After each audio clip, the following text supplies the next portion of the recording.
I don't really wear makeup. I haven't for a long time. But when I did this performance art piece called Muse 141, based on a story that I wrote, I covered my tattoo on my hip. It is a sunflower.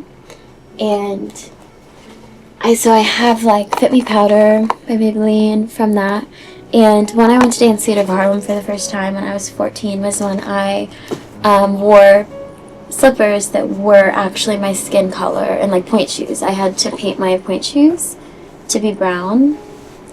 And when I went home at my dance studio, it's like still a thing, like everyone wears pink, which I never really thought anything of growing up.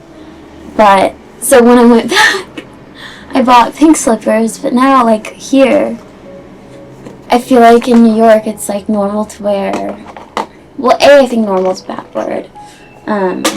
Normal is what you make it, but it's more like typical to wear shoes that are your skin color. So I'm gonna paint my canvas slippers and like yap for a second when I do that, and then I want to go on a quick jog because I am like a little bit hungover and I don't want to be for class, and I enjoy a hungover jog even though my like friends tell me as you get older you can't do that anymore. But I don't know, I feel like I'm gonna stay young forever in so many ways. Okay, so here we go. I'll show you what it looks like. See? Yay! Oh my gosh. So I'm reading this book right now on Josephine Baker, and I feel really seen every time I read a book about a female artist. Like even the Diddy and Babbitt's book, I think the depiction of Babbitt's is a little bit cruel, like someone commented, but I also think I like feel really seen by her because I think she's just a female artist. And this book about Josephine Baker kind of says similar accounts, like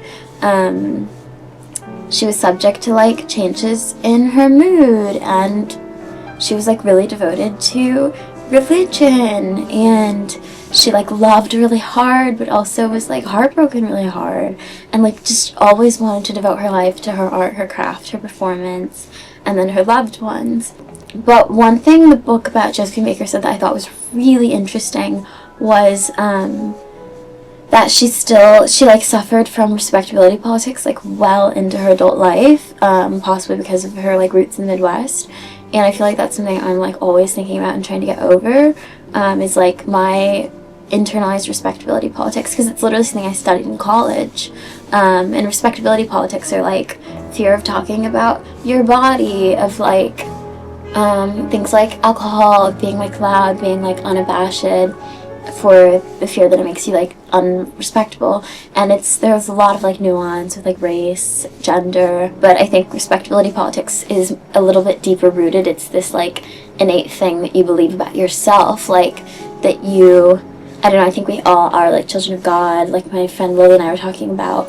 But I think that there's this like really innate part of each of us that wants to be seen, accepted, loved, that you have to accept through, like, for me at least, it's like through God and through like Christ. And I think that's like the constant battle I'm having with respectability politics, is like, you know, like the God that I believe in doesn't tell me that I have to like straighten my hair to stand before him, you know. Historical records from like the 1920s in the Black community really emphasize stuff like that, like hair straightening, wearing like modest clothing, stuff like that. My friend Abby once said something so powerful to me, which was like, when the time comes, you'll be standing before your like God naked. And I always think about like the Garden of Eden too, and like not knowing that you're naked until you know. I used to ask everybody who I met who was married, how did you know? Because I really loved the idea of like marriage and devotion to someone.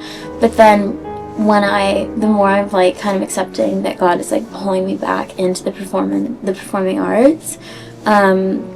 Yesterday I was talking to this like insanely talented pianist, and I found myself just asking him, how did you know? Almost like I was asking him about a wife, but I was asking him about like piano and music. And yeah, I feel really lucky to have been like kind of swept into this like really gorgeous scene of good people, and like also like faith-based artists. I don't know if it's growing up having done ballet, or even growing up like having grown up like in a few different churches. I like devoting myself to something. I think it's like really human and really beautiful, and it's like, you know, you want to make sure that it's the right thing. And I feel like for myself for so long it wasn't, and I felt really lost, really aimless. But it's like when you, I don't know, I feel like when you surrender to your calling and you like really try to listen to God, everything just moves really quickly, and you have to make sure that you're ready, which is why I want to get like a little bit more strict with myself about stuff like my smartphone, about my time. Like, for example, Princeton reunions are this weekend, and as much as I would like want to go in theory, I feel like God is telling me to stay here to take ballet, to see my friends, to work on my business. I was saying yesterday to another friend of mine, like, God is telling me to lock in, and when he tells you to, you don't say like, after this weekend, you know, you listen. Okay, I'm going flip phone all weekend. One of my favorite things about having a flip phone that just has my family on it is it raises the social accountability for everyone. Like, you really have to think about your relationships. You have to think about, who am I close enough to give like access to me all the time to, and then you also, like with dating, I think dating in New York is just the Wild West anyways, but no one can do like last minute plans if they literally do not have your number or way to text you. So I think it raises the barrier for communication, it raises the barrier for accountability. And now I'm going to my favorite restaurant in New York. I think it's the best restaurant in New York right now. I'm so excited. This is what I'm wearing. Okay, this is a Laundry by Shelley Siegel dress. It's like it's kind of like one of the Diane von Furstenberg ones, but it's patterned with a bow in my hair.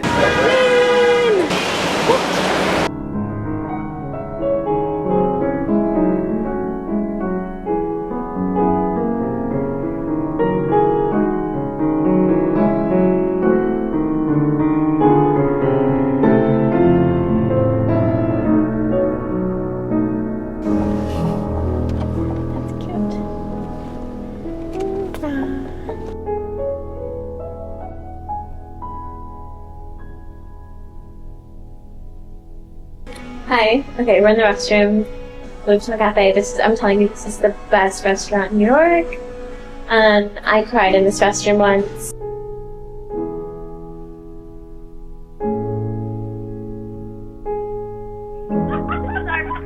Walking through Midtown, I called my mom. I think Sean's on the phone with his mom.